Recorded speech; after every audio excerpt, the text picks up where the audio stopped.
Bismillahirrahmanirrahim. Assalamualaikum warahmatullahi wabarakatuh. Dalam kesempatan hari ini kita akan lanjut materi tentang akhlak tasawuf. Pada kesempatan hari ini kita akan membahas terkait dengan akhlak. Termasuk nanti kita akan membahas di dalamnya tentang akhlak yang terpuji atau yang disebut dengan istilah akhlak mahmudah dan juga akhlak yang tercela disebut dengan akhlak madmumah. Yang pertama kita akan membahas apa itu akhlak. Secara bahasa, akhlak berasal dari kata akhlakun yang merupakan bentuk jamak dari kata khulukun yang berarti kebiasaan, perangai, tabiat, ataupun murwah. Dengan demikian kata akhlak bisa berarti secara etimologi atau secara bahasa bisa berarti sebagai budi pekerti, tabiat, ataupun watak. Kata akhlak ini atau kata khulukun ini muncul sebanyak 2 kali di dalam Al-Quran. Yang pertama di surat Asy-Syu'ara ayat 137 dan di Al-Qalam ayat 4. Di surat Asy-Syu'ara ayat 137 berbunyi in hadza illa khuluqul awwalin, yang artinya bahwasanya agama ini atau hal ini tidak lain hanyalah adat kebiasaan orang-orang yang terdahulu. Berarti khuluq di sini artinya adat kebiasaan.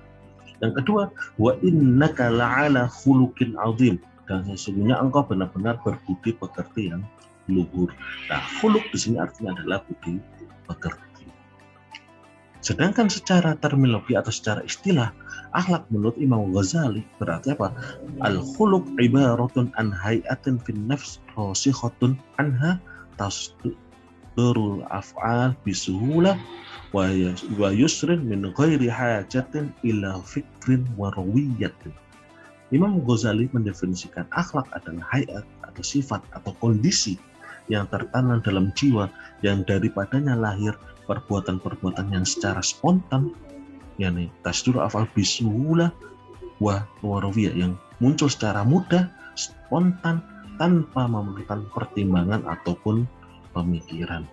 Fa in kanat al-hay'ah bihaitsu tasduru anha al-af'al al-jamilah al-mahmudah aqlan wa syar'an summiyatil kalhaya khuluqan hasanan. Jika karakter ataupun sifat yang tadi muncul itu adalah perbuatan yang baik secara akal ataupun secara syariat, maka sifat ataupun karakter tadi disebut dengan akhlak yang baik ataupun akhlak yang terpuji. Dan juga sebaliknya, jika perilaku yang muncul tadi itu adalah perangai yang jelek, perilaku yang jelek, atau tabiat yang jelek, maka disebut dengan akhlak yang buruk ataupun akhlak al-madmumah. Yang menjadi tolak ukur menurut Imam Ghazali di sini adalah yang menentukan baik atau buruk di sini adalah akal dan syariat. Secara akal manusia, secara fitrah manusia diterima positif baik, dan juga secara syariat itu juga diterima secara baik. Bisa jadi ada suatu bentuk ataupun suatu kebiasaan secara akal, secara adat, secara kebiasaan itu adalah baik menurut akal, tetapi secara syariat itu tidak baik. Jadi tolak ukur yang menentukan adalah akal dan syariat. Dari definisi tadi, kita dapat menyebutkan bahwasanya namanya akhlak itu berasal dari satu, kondisi mental yang telah tertanam kuat dalam jiwa seseorang yang menjadi sebuah karakter. Yang kedua, kebiasaan. Artinya apa? Akhlak tadi itu adalah dilakukan secara berulang-ulang, terus-menerus, sehingga seseorang akan melakukan perbuatan tersebut secara spontan tanpa perlu melalui proses berpikir. Contoh, misalkan kita harus jujur. Kenapa harus jujur? Tidak perlu berpikir kalau sudah menjadi suatu kebiasaan. Maka syarat utama dari suatu perbuatan bisa dikatakan sebagai akhlak adalah kalau dilakukan secara terus-menerus dan perbuatan itu muncul dengan. Sedangkan pokok kajian dari ilmu akhlak ataupun apa yang dibahas dari yang namanya akhlak, yang dibahas yang pertama adalah untuk menjelaskan mana yang baik, mana yang buruk. Jadi dengan akhlak kita tahu mana yang harus dilakukan, mana yang baik yang harus dilakukan, dan mana yang buruk yang tidak perlu dilakukan dan harus ditinggalkan. Yang kedua, menerangkan apa yang harusnya dilakukan. Yang ketiga, menunjukkan jalan untuk melakukan perbuatan. Ini loh jalan yang harus diikuti dan ini jalan yang tidak diikuti. Yang keempat, menyatakan tujuan di dalam perbuatan. Jadi ini pokok kajian dari yang namanya ilmu akhlak. Kajian ilmu akhlak ini sifatnya apa? Sifatnya teoritis, dalam artian sehingga barang siapa yang mempelajarinya tidak otomatis menjadi baik. Anda diajari dari kecil sampai dewasa tentang jujur, sabar, dan lain sebagainya. Itu hanya bersifat teori. Tidak otomatis ketika Anda belajar, Anda baik. Tidak otomatis ketika nilai Anda itu 100 ataupun A, otomatis akhlak kita baik. Tetapi perlu adanya kesadaran untuk menerapkannya secara aplikatif dan melatihnya terus-menerus. Jadi konsep kajian dalam akhlak ini sifatnya adalah aplikatif, bukan secara teoritis. Dasar-dasar akhlak di dalam Al-Quran ini ada beberapa, dan surat Al-Syu'ara tadi, in hadza illal khuluqul awwalin, dan di surat Al-Qalam tadi wa innaka la'ala khuluqin azim. Dan juga di surat Al-Ahzab ayat 21 yang di sini menegaskan bahwasanya di dalam diri Rasul itu ada teladan yang baik yang harus diikuti oleh umatnya. Disebutkan laqad kana lakum fi rasulillahi uswatun hasanah liman kana yarjullaha wal yawmal akhir wa dzakarallaha katsiran.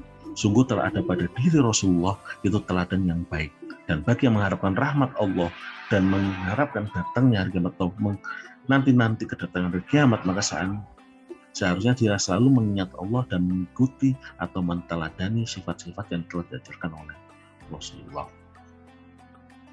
Sedangkan dasar-dasar akhlak di dalam hadis ini, sebagaimana kita tahu bahwa tujuan diutusnya Rasul, salah satunya disebutkan dalam hadis, innama bu'istu liutammima makarimal akhlak.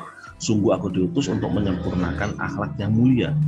Bukan berarti pada saat itu tidak ada akhlak atau bangsanya tidak beretika.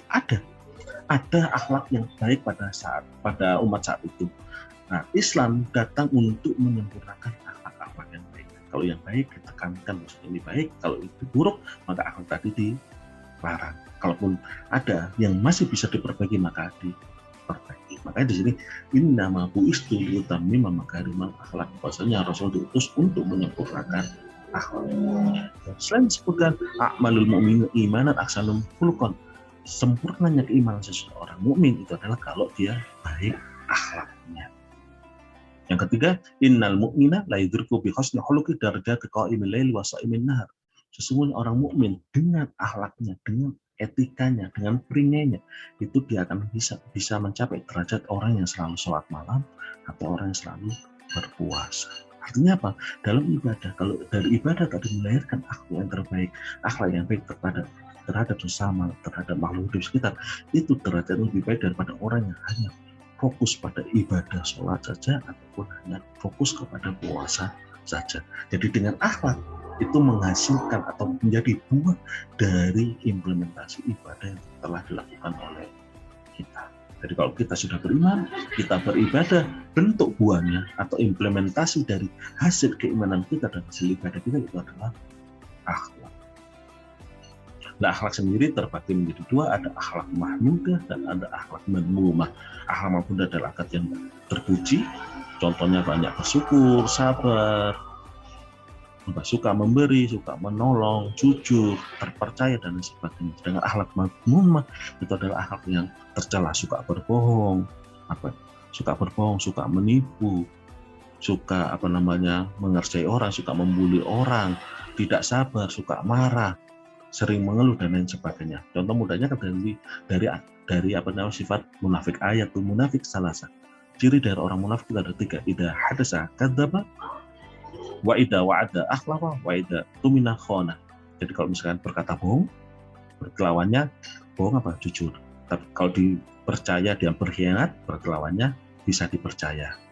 Dan juga kalau misalkan dia berjanji selalu menepati. Kalau mahmudahnya, yaitu tidak menepati atau mengingkari janjinya. Dan contoh-contohnya di sini banyak. Pokoknya yang baik itu menjadi akhlak mahmudah, yang jelek atau yang buruk menjadi akhlak madmumah, sebagaimana didefinisikan oleh Imam Ghazali tadi. Oke, di sini ada 4 karakter atau 4 sifat yang menjadi karakter dari aswaja atau ahli sunnah wal jamaah. Ada tasamuh, ada tawasud, ada tawazun, dan ada ta'adul atau iktidal. Tasamu artinya toleran, tawasud itu artinya moderat, tawazun artinya seimbang, ta'adul atau iktidal artinya adil. Nah, tugas Anda semua adalah bagaimana Anda memahami 4 konsep karakter ini. Bagaimana Anda memahami tasamu, memahami tawasud, memahami tawazun, dan memahami ta'adul. Dan beri contohnya dalam praktek ibadah dan juga dalam praktek muamalah. Ya, demikian materi kita hari ini. Kurang lebih, assalamualaikum warahmatullahi wabarakatuh.